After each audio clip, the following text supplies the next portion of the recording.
Sara Geronimo, buntis na sa wakas. Matteo Guidicelli, tatay na.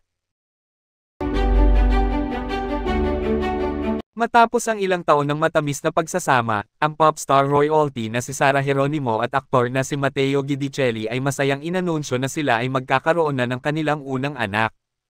Ayon sa malapit na kaibigan ng mag-asawa, si Sara ay kasalukuyang nasa kanyang early stage ng pagbubuntis.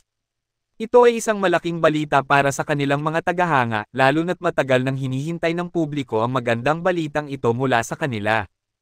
Ang mag-asawa na ikinasal noong 2020 sa isang pribadong seremonya, ay matagal nang nagpahayag ng kanilang kagustuhang magkaroon ng sariling pamilya. Bagamat nanatiling pribado ang kanilang buhay mag-asawa, hindi nila napigil ang ibahagi ang kanilang kasiyahan sa kanilang bagong biyaya.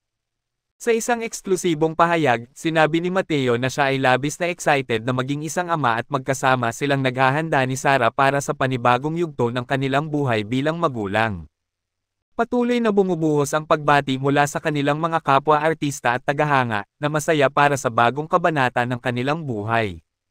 Stay tuned para sa higit pang detalye sa susunod na mga buwan habang inaabangan natin ang bagong miyembro ng Guidicelli Geronimo family.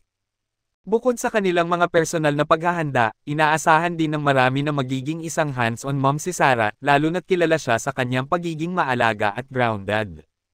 Sa kabila ng kanyang kasikatan at mga responsibilidad sa industriya ng showbiz, ipinapakita ni Sara na ang pamilya ang kanyang pangunahing prioridad.